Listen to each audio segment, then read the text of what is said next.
It is with my great honor and privilege to introduce tonight's guest speaker, Colonel E.R. Holman.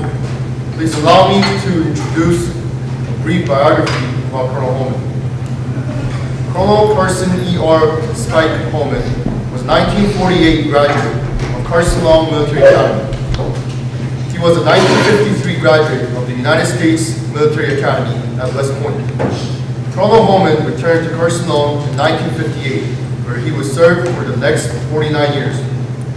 Colonel Holman was a building officer, senior Army instructor, and president of the school. During his term as president, he saw the school transition from NDCC to JRTC. He retired as president in 2007 and continued to serve on the Board of Trustees and Foundation Board for 3 more years. Colonel Holman was a continuation of the Holman family tradition of educating young men. His 49 years of service to the school helped guide it to his position today. Gentlemen, please join me in welcoming Colonel E.R. Holman.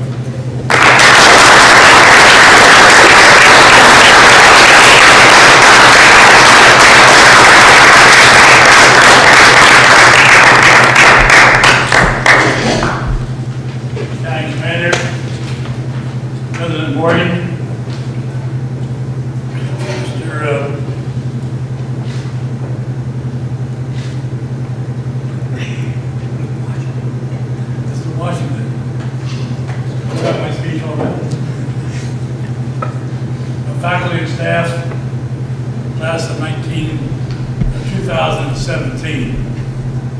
First of all, I don't need this. We got it, sir. We got it, sir. I'm sorry. No, very good, sir.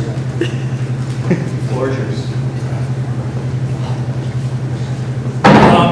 First of all, I'd like to congratulate the class of 2017 for attending the very best military school in the country.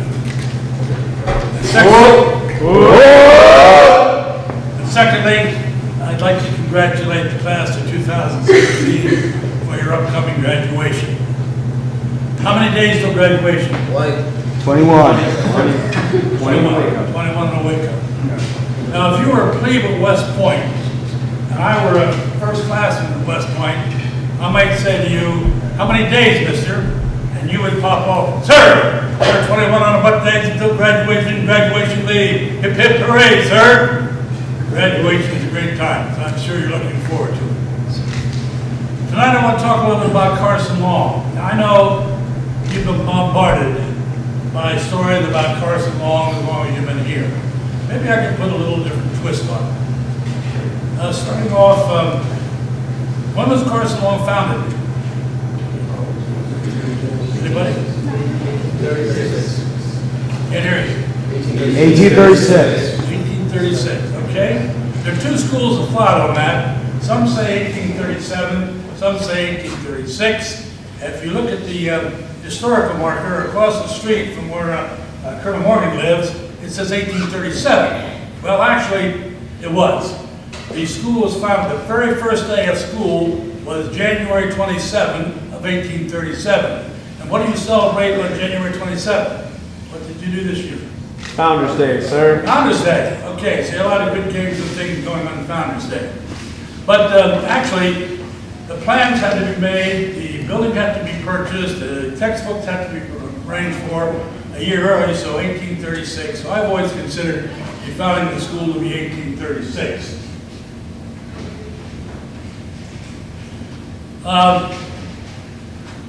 There are 4 buildings downtown that have a relationship to Bloomfield Academy and Carson Institute. What are they? What's one of them? Eagle Rock. Eagle Rock, okay. Eagle Rock was purchased about 1914 when Colonel Theodore K. Long founded the school. It was a hotel at that time called the Eagle Hotel. It then became a dormitory for cadets. And the cadets fondly call it the Eagle Rock. It's now the Eagle Building and used for homeless veterans. Okay, what's another building? That's one. What's another building down there? Not Mama's Pizza.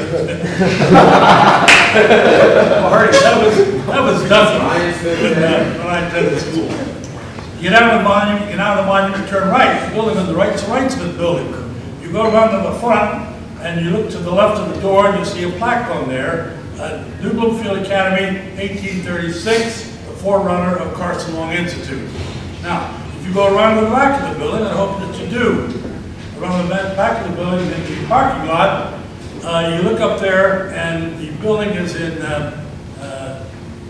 aluminum siding, all but 2 rooms. The room on the first floor was the bar in the tavern of the old hotel. And the room on the second floor was the first room for New Bloomfield Academy. 1 room. Okay, that's 2 of them. What's another building? Mansion House. Pardon? Mansion House. Mansion House, very good. Not many people know that. So if you go down the square and turn to your right, half a block, 25, I think it's 25 West Main Street, is the Mansion House. It was originally the Mansion Hotel.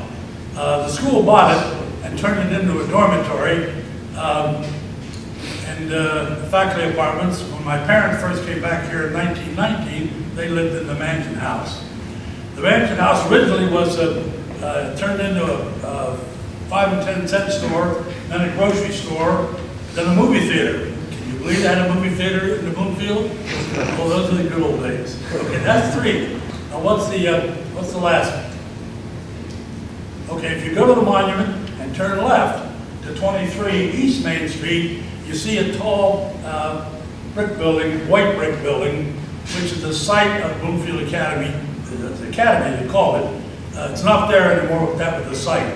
It moved down there, and they had classrooms, and they had an office, and I think that there were a couple rooms for girls at that time. Okay, now you come up on the campus.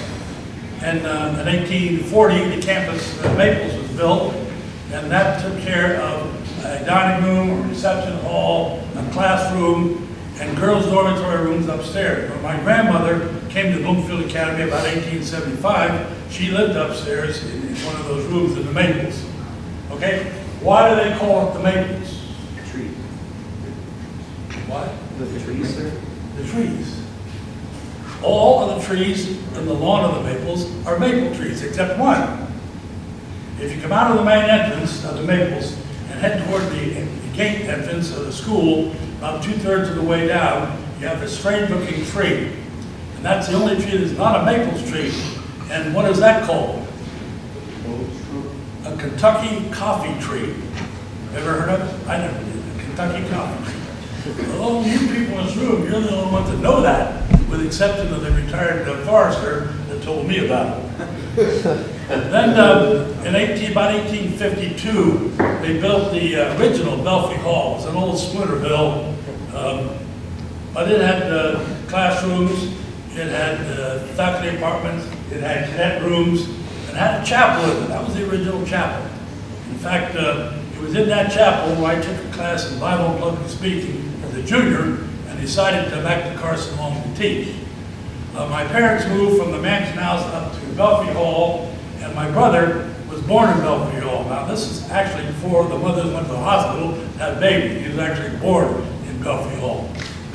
Next, you come up to Willard Hall, and you go from Willard Hall to Centennial, and you see in the second step there's a sign, Terrace Court, 1905. They built that strictly for a girls' dormitory.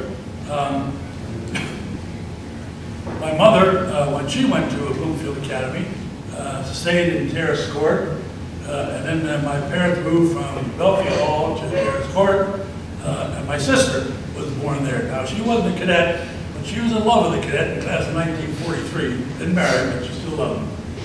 So my brother was born in Belfry Hall, my sister was born in Terrace Court, and I was born in the Maples. So we have some little bit of connection to Carson Long.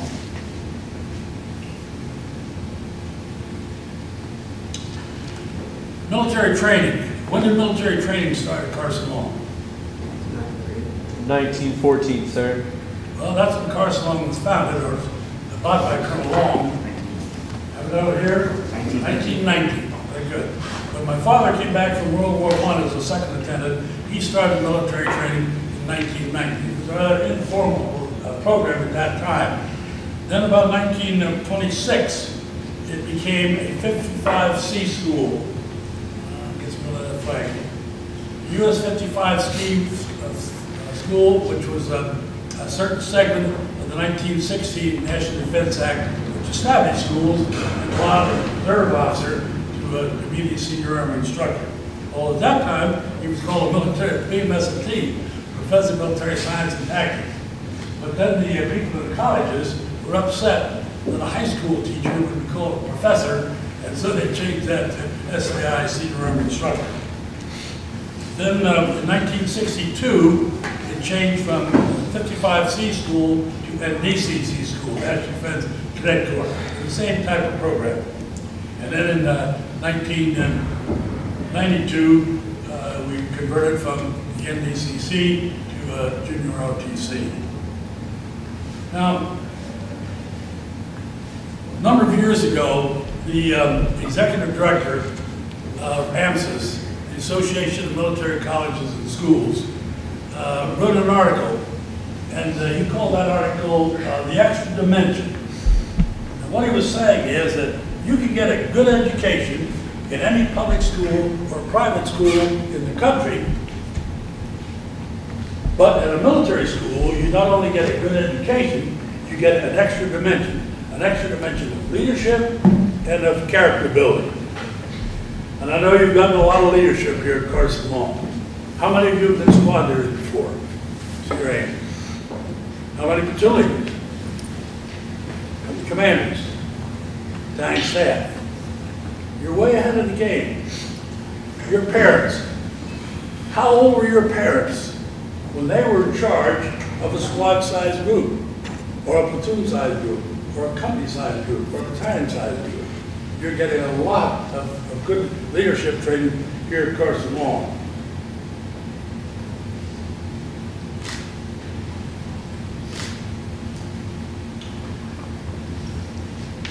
As a squad leader, for example, you give command to your squad, but if somebody is getting into trouble, you call them into your room and you sit down and you counsel them. And I hope that you use the philosophy of praise in public and criticize in private. That's good whether it's in the military or civilian life or anything when you're dealing with people. And you're going to deal with people. You're going to be a leader in churches. You're going to be a leader in education. You're going to be a leader in Little League. You're going to be a leader in the Rotary Club or the certain clubs like that. The most important role of leadership, you're going to get married one of these days, believe it or not. You're going to have kids, believe it or not. And the best important role that you'll ever have as a leader is to be a father of a daughter or a son. And you're earning those things right now. Now, I don't know if you heard this in your leadership training.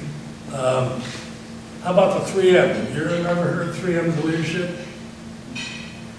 Okay. The 3 M's of leadership were given to me by my first regimental commander in the 82nd Airborne Division. He'd call us together on Fridays and he'd give us little leadership pitches. And he said, it's important that you remember the 3 M's of leadership. The first M is my mission. You got to take care of the mission. Or in civilian life, take care of the job. Number 2, after you take care of the mission, then and only then, you think about your men. Take care of your men, or take care of your employees. Then when the mission is taken care of, when the job is taken care of, and your employees are taken care of, then and only then, you take care of yourself. My mission, my men, and me.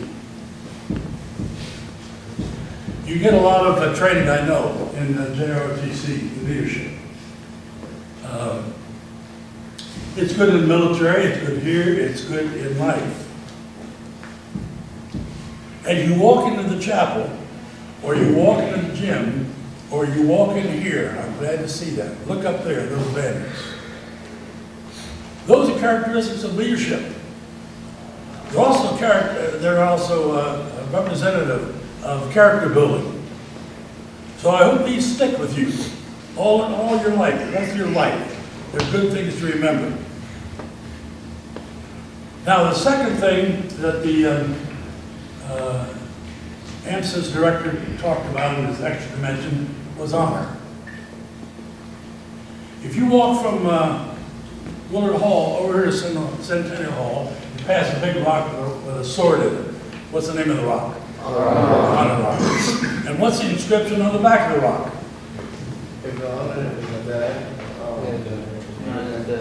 If honor is dead, the man is dead. This is my father's quotation.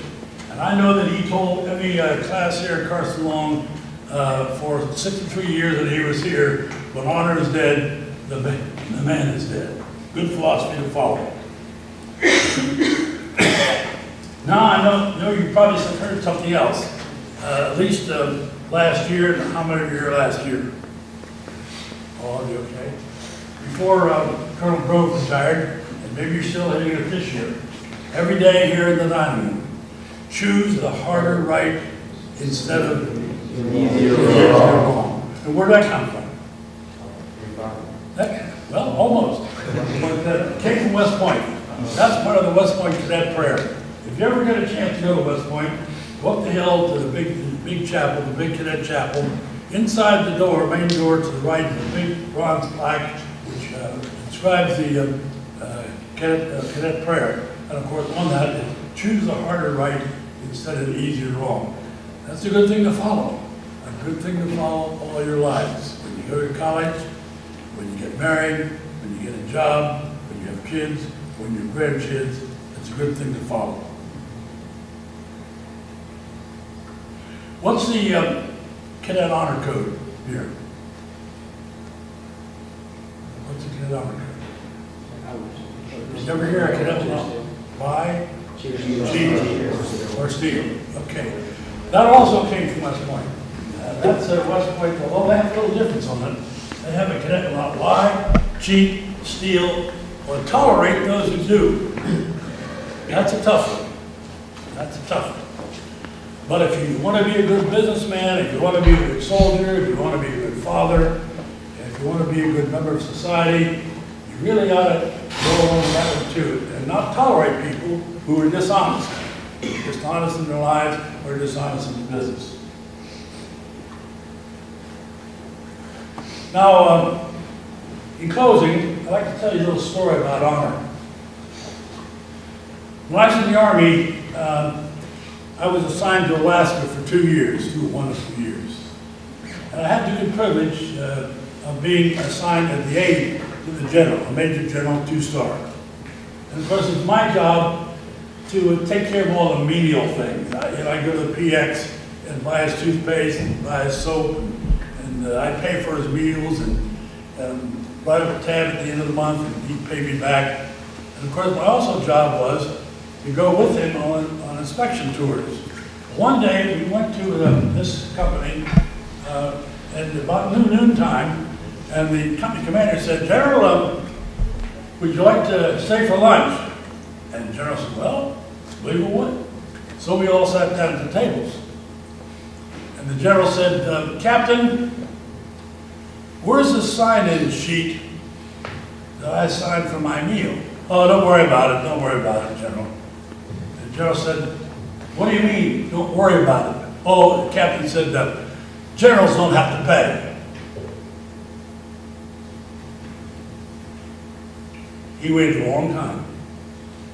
And he said, "Captain, if you don't let my aide pay for my meal and sign my name on that sign-in list, you're going to be a corporal in the morning." Honor is important. Honor is important. So now there you have it. You have a good education at Carson Long. You have a good dose of leadership. You have a good dose of character building. And you're all set to conquer the world. So, I congratulate you again for your upcoming graduation, and I give you my very best wishes for your continued success. Thank you very much.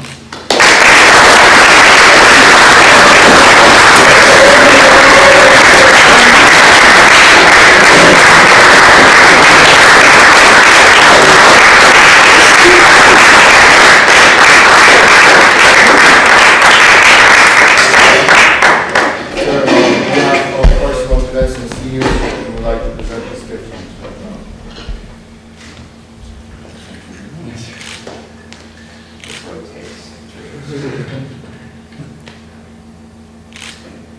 in recognition of your guest speaking tonight. All right. Well, thank you.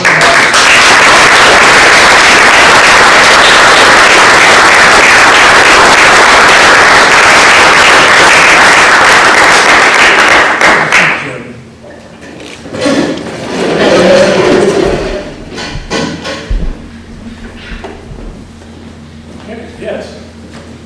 Sir, Kent Washington, you said you were born in the Maples. Yes.